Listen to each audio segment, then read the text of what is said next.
नमस्कार दोस्तों। पिछले वीडियो में यानी पार्ट 6 में हमने देख लिया था कि पॉलिनेशन किसे कहते हैं। पॉलिनेशन हो गया था। आज हम पढ़ेंगे पॉलिनेशन लीडिंग टू फर्टिलाइजेशन, परागण से निषेचन तक। तो इसमें देखिए दो वर्ड मेन वर्ड लिखे हैं, पॉलिनेशन और दूसरा फर्टिलाइजेशन। पॉलिनेशन को हमने समझ लिया था और फर्टिलाइजेशन किसे कहते हैं इसको आज हम समझ लेते हैं। देखेंगे वर्ड हमारा क्या लिखा है, फर्टिलाइजेशन, जिसे हिंदी में हम क्या कहते हैं, निषेचन कहते हैं। क्या कहते हैं, निषेचन। तो इस निषेचन वर्ड का मतलब होता है जो हमारा मेल गैमेट होता है। क्या चीज, मेल गैमेट और फीमेल गैमेट, और क्या चीज, फीमेल गैमेट का फ्यूजन, का फ्यूजन देखेंगे, का फ्यूजन अर्थात मिलना या फिर संयोजन, या इसे क्या कहते हैं, संयोजन। इसी को हम फर्टिलाइजेशन कहते हैं। इसी को क्या कहते हैं, फर्टिलाइजेशन कहते हैं। समझ में आया। अर्थात मेल गैमेट और फीमेल गैमेट का मिलना ही फर्टिलाइजेशन कहलाता है। मेल गैमेट में क्या है आपका, पॉलन ग्रेन। क्या है, पॉलन ग्रेन है। और फीमेल गैमेट में एग सेल। फीमेल गैमेट में क्या है, एग सेल। तो पॉलन ग्रेन और एग सेल का मिलना ही फर्टिलाइजेशन कहलाता है। अगर आपसे कोई पूछता है कि फर्टिलाइजेशन किसे कहते हैं तो आप यही बताएंगे कि मेल गैमेट और फीमेल गैमेट का फ्यूजन ही फर्टिलाइजेशन कहलाता है। अब देखेंगे, हमने पढ़ा था कि पॉलन जो ग्रेन होते हैं वो कहाँ, स्टिग्मा पर, वर्तिकाग्र पर पहुंच जाते हैं। कहाँ पर पहुंच जाते हैं, वर्तिकाग्र पर पहुंच जाते हैं। और हमारा एग सेल होता कहाँ है, देखेंगे ओवरी में। कहाँ होता है, ओवरी में होता है। ओवरी में ओव्यूल है, ओव्यूल के अंदर एम्ब्रियो सैक है, उस एम्ब्रियो सैक के अंदर एग सेल होता है। तो यहाँ से यहाँ तक इसको आने के लिए, यहाँ से अर्थात वर्तिकाग्र से और ओवरी तक आने के लिए कुछ विशेष संरचनाएं निकलती हैं। पॉलन ग्रेन से कुछ विशेष संरचनाएं निकलती हैं। तो इन सब के बारे में हमको क्या करना है, पढ़ना है। तो देखेंगे कुछ चरण होते हैं, उन चरणों के बारे में देखते हैं। तो कौन कौन सी चरणें होंगी देख लेते हैं। फर्टिलाइजेशन आपको समझ में आ गया होगा। तो आगे हम देखते हैं कि पहला पॉइंट जो चरण होगा उसमें फर्स्ट स्टेप, जो हमारा फर्स्ट स्टेप होगा, ये यहाँ से यहाँ तक पहुँचने के लिए, एग सेल तक पहुँचने के लिए क्या देखेंगे, फर्स्ट स्टेप जो होगा उसमें कहा गया है कि germination of pollen grain. Germination of pollen grain on stigma, on stigma. देखेंगे पराग कण का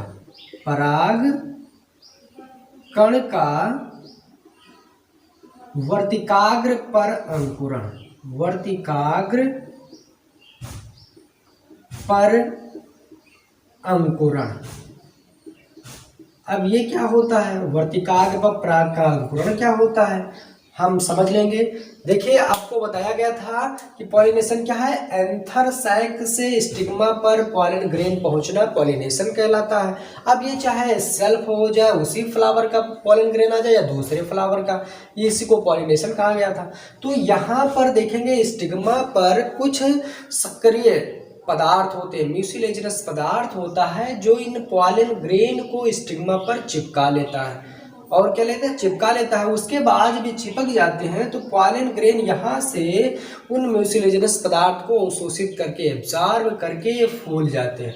और फूलने के बाद ये पॉलन ग्रेन यहाँ से अंकुरण स्टार्ट करते हैं, अंकुरित होना प्रारंभ करते हैं। और जब ये अंकुरित होना प्रारंभ करते हैं तो आपने पढ़ा था कि पॉलन ग्रेन में दो लेयर होती है, इंटाइन और एक्साइन।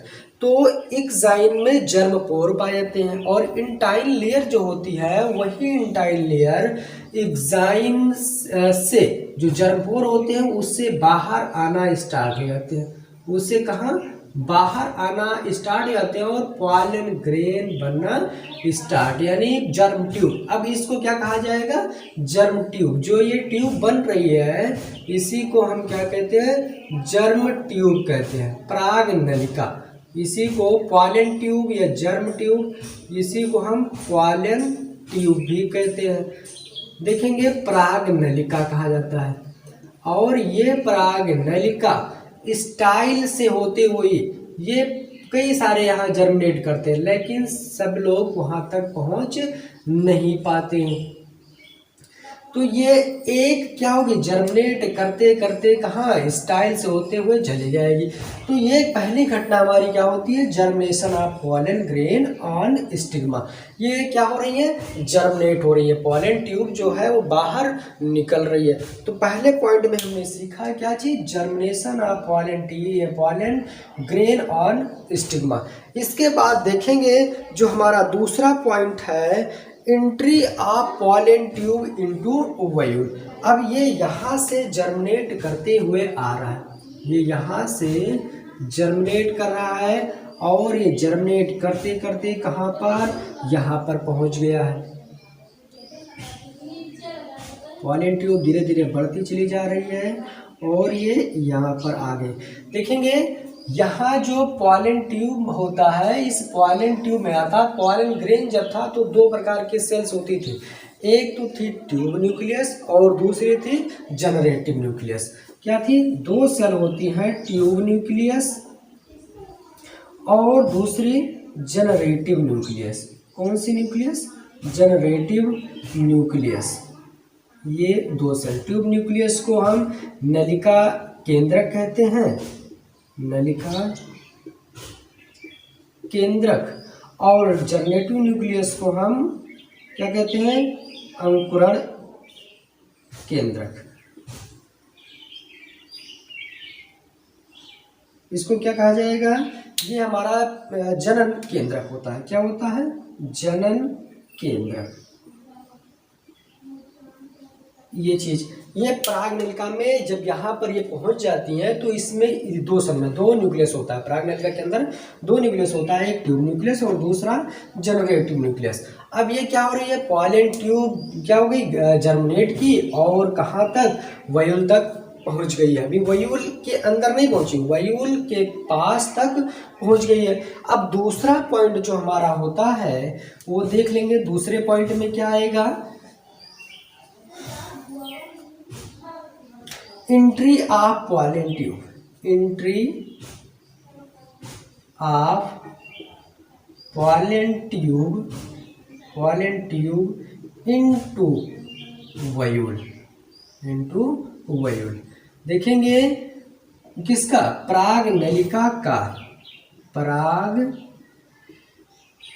नलिका का बीजांड में प्रवेश, बीजांड में प्रवेश। अब ये बीजांड में प्रवेश करेंगी, वयूल तक पहुंच गई हैं। अब ये क्या करेंगी? बीजांड में प्रवेश करेंगी। लेकिन बीजांड में प्रवेश करते समय जब ये बीजांड के माइक्रोपाइल के पास पहुंच जाती हैं तो उस समय ये क्या करती हैं? जो इनका जनरेटिव न्यूक्लियस होता है, जो इनका जनरेटिव न्यूक्लियस होता है, ये जनरेटिव न्यूक्लियस दो केंद्रक में डिवाइड हो जाती हैं, दो केंद्रक में डिवाइड हो जाती हैं, टू न्यूक्लियस बना लेती हैं। इन टू न्यूक्लियस को ही हम क्या कहते हैं? मेल गैमेट कहते हैं। क्या कहते हैं? मेल गैमेट कहते हैं। अर्थात यहाँ पर जैसे ही ये कहाँ इस माइक्रोपाइल के स्थान पर ये पहुँचती हैं, माइक्रोपाइल के स्थान पर पहुँचती हैं तो इनका जो क्या होता है? जो इनका जनरेटिव न्यूक्लियस होता है ये दो केंद्रक बना लेती हैं और इन्हीं केंद्रक को हम क्या कहते हैं? मेल गैमेट कहते हैं। मेल गैमेट कहा जाता है। इसी को हम क्या कहेंगे? मेल गैमेट कहेंगे।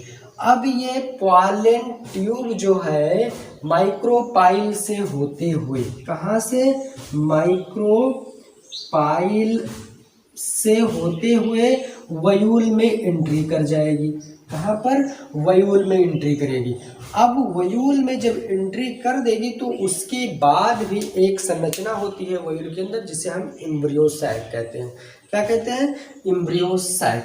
तो एम्ब्रियोसाइक में भी प्रवेश नहीं किया, ये कहाँ पे प्रवेश कर रही है, ये प्रवेश कर रही है कहाँ पर, ये वयूल में प्रवेश कर गई है, वयूल तक पहुंच गई है, एम्ब्रियोसाइक में नहीं पहुंची है। लेकिन वयूल में देखिए अगर ये माइक्रोपाइल से होते हुए पहुंचती हैं, अगर ये वयूल में माइक्रोपाइल पोर से होकर एंट्री करती हैं तो इस एंट्री को हम क्या कहते हैं, पोरोगैमी कहते हैं। क्या कहते हैं, पोरोगैमी।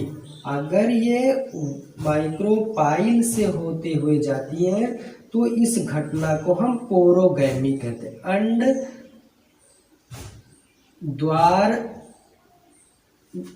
द्वार द्वारी प्रवेश, इसको हिंदी में अंड द्वार द्वारी प्रवेश कहा जाता है। ठीक, ये देखेंगे इस घटना को जब ये माइक्रोपाइल से होते, ये माइक्रोपाइल से होते हुए प्रवेश करती हैं तो इसे हम क्या कहते हैं, पोरोगैमी कहते हैं। क्या कहेंगे, पोरोगैमी। लेकिन कुछ प्लांट में, कुछ पौधों में ये चलाचल पोल से होकर भी एंट्री कर जाती हैं। ये जो ऊपर वाला चलाचल हिस्सा है, इस हिस्से से, इस चलाचल की ओर से भी एंट्री कर जाती हैं। तो ये जब चलाचल की ओर से एंट्री करती हैं तो इस घटना को हम चलाजोगैमी कहते हैं। क्या कहते हैं, चलाजोगैमी कहा जाता है। ठीक, तब इस घटना को हम क्या कहेंगे, चलाजोगैमी कहते हैं। इसको कहते हैं हिंदी में निभागी प्रवेश। क्या कहा जाता है, निभागी प्रवेश कहा जाता है।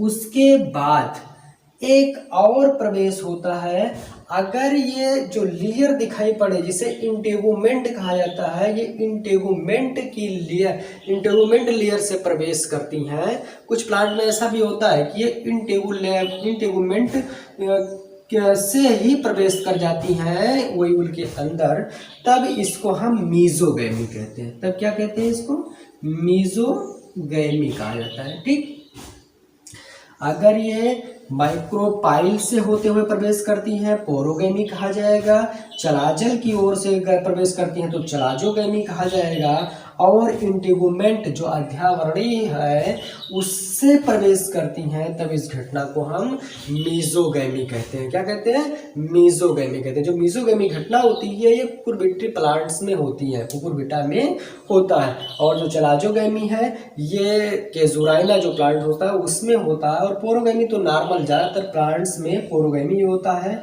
लेकिन जो चलाजोगैमी है ये केजुराइना में होता है और मीजोगैमी कुकुरबिटा प्लांट में होता है।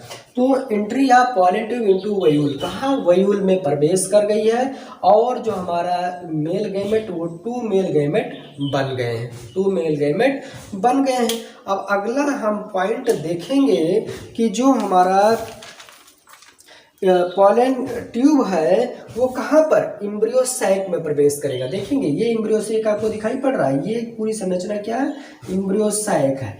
अब एम्ब्रियोसाइक में भी वयूल में प्रवेश किया है, अब एम्ब्रियोसाइक में प्रवेश करेगा तो देख लिया जाता है एम्ब्रियोसाइक। तीसरा पॉइंट हमारा क्या आएगा, entry of pollen tube into embryo sac. Entry of pollen tube into embryosac,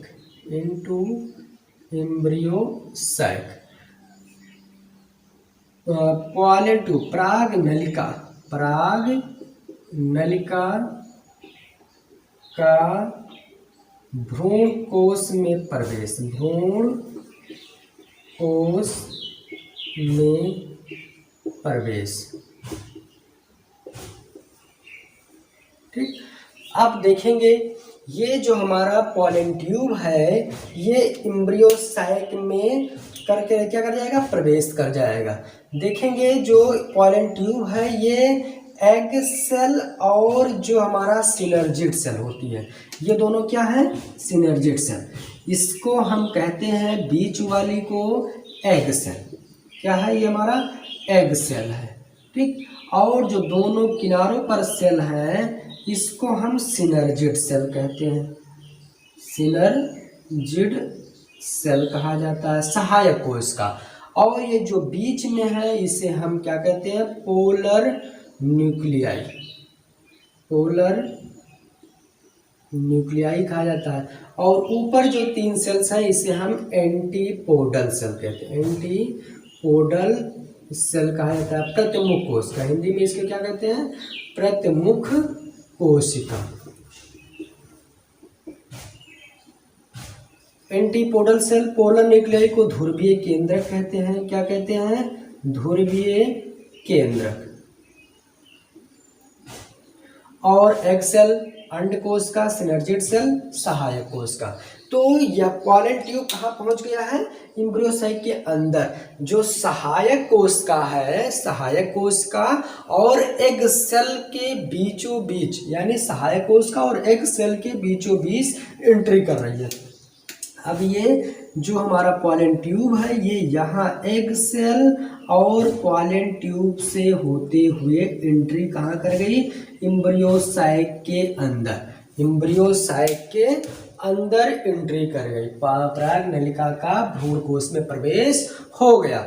अब ये प्रवेश जब कर ले जाएंगी तो क्या होगा, जो हमारा गैमेट है, जो हमारा गैमेट है ये यहाँ से क्या हो जाएंगे, बिल्कुल फ्री हो जाएंगे। तो हमारा अगला पॉइंट क्या होता है कि देखेंगे, ये हमारा कौन सा पॉइंट था, तीसरा पॉइंट था। अब ये हमारा चौथा पॉइंट क्या होगा कि जो मेल गैमेट है, गैमेट्स फ्री हो जाएंगे, क्या हो जाएंगे, फ्री हो जाएंगे, अर्थात नर युग्मक स्वतंत्र हो जाएगा।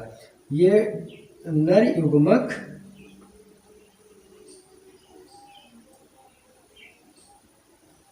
स्वतंत्र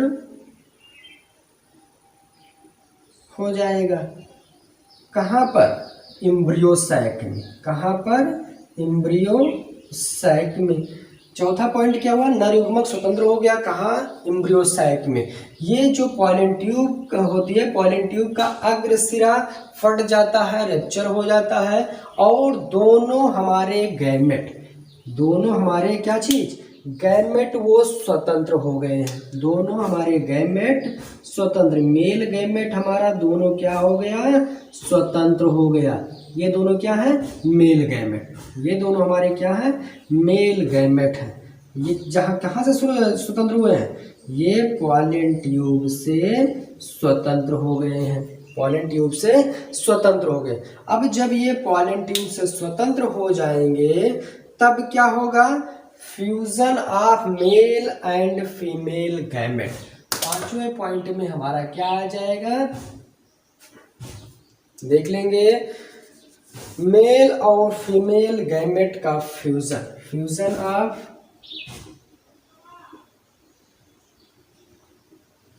male and female gamete, female gamete अर्थात नर और मादा गैमेट का संयोजन, नर और मादा युग्मक का संयोजन। ठीक, देखेंगे नर और मादा युग्मक का संयोजन। अब नर और मादा युग्मक का संयोजन ही क्या कहलाता है, फर्टिलाइजेशन, हम जो पहले पढ़ चुके हैं।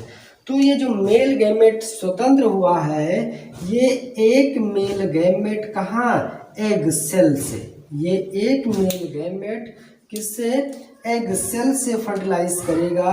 एक मेल गैमेट किससे फर्टिलाइज करेगा, एग सेल से। देखेंगे ये एक मेल गैमेट कहाँ पर आ जाएगा, एग सेल के पास आ जाएगा और एग सेल से फर्टिलाइज कर ले जाएगा। जो एक male gamete, one male gamete और एग सेल, और एग सेल ये दोनों फर्टिलाइज करते हैं, फ्यूजन करते हैं, तो क्या बनता है, जाइगोट। क्या बनेगा, जायगोट, जिसे हम युग्मनज कहते हैं। क्या कहते हैं, युग्मनज। ये 2n होगा, डिप्लॉयड होगा। ये क्या हो गया, 2n डिप्लॉयड। n नंबर ये था और n नंबर ये था, तो ये दोनों मिलकर क्या बना लेंगे, जायगोट 2n नंबर बना लेंगे, जिसे हम क्या कहते हैं, युग्मनज कहा जाता है। और ये जो मिलते हैं इसी को हम फ्यूजन कहते हैं, सिंगैमी। क्या कहा जाता है, सिंगैमी कहा जाता है, ठीक। और इसी को हम ट्रू फर्टिलाइजेशन भी कहेंगे। क्या कहेंगे, ट्रू फर्टिलाइजेशन। इसी को हम ट्रू फर्टिलाइजेशन, सत्य निषेचन कहते हैं। क्या कहते हैं, सत्य निषेचन कहा जाता है, ट्रू फर्टिलाइजेशन कहा जाता है। देखेंगे एक मेल गैमेट का फर्टिलाइजेशन भी हुआ। एक मेल गैमेट किससे जाके मिला है, एग सेल से जाकर मिला है, और बच रहा है एक मेल गैमेट। एक मेल गैमेट वो क्या हो रहा है, बच रहा है। तो दूसरा जो मेल गैमेट है वो क्या करेगा, सेकेंड मेल गैमेट, वो भी सेकेंड मेल गैमेट कहाँ जाकर, पोलर न्यूक्लियाई से फर्टिलाइज करेगा। जो हमारा सेकेंड मेल गैमेट है, मेल गैमेट है, वो कहाँ से, पोलर न्यूक्लियाई जो है, कौन सा, पोलर न्यूक्लियाई, जो ध्रुवीय केंद्रक है, जो ये पहले से ही क्या होते हैं, 2n होते हैं। क्या होते हैं, 2n होता है। और ये n मेल गैमेट नंबर है, ये दोनों जब आपस में मिलते हैं, कौन कौन, सेकेंड मेल गैमेट और पोलर न्यूक्लियाई, तो इसको हम क्या कहते हैं, ट्रिप्लॉयड, त्रिगुणित हो जाते हैं। क्या हो जाते हैं, त्रिगुणित हो जाते हैं, जिसको इंग्लिश में ट्रिप्लॉयड कहा जाता है। क्या कहा जाता है, ट्रिप्लॉयड। अर्थात ये कितने नंबर के होंगे, 3n नंबर के होते हैं। कितने नंबर के होते हैं, 3n नंबर के होते हैं। ट्रिप्लॉयड बना लेते हैं। क्या बना लेते हैं, ट्रिप्लॉयड बना लेते हैं। और यही ट्रिप्लॉयड से क्या बनता है, प्राइमरी इंडोस्पर्म न्यूक्लियस। इसी ट्रिप्लॉयड से क्या बनता है, primary endosperm nucleus, endosperm nucleus का फॉर्मेशन होता है। ट्रिप्लॉयड से प्राइमरी इंडोस्पर्म न्यूक्लियस का फॉर्मेशन होता है, जिसे हम प्राथमिक भ्रूणकोश केंद्रक कहते हैं। समझ आ गया, तो प्राइमरी एंडोस्पर्म न्यूक्लियस, प्राथमिक भ्रूणकोश केंद्रक का फॉर्मेशन हो गया। तो अब देख लेते हैं, देखिए एक मेल गैमेट कहाँ, एग सेल से फर्टिलाइज किया।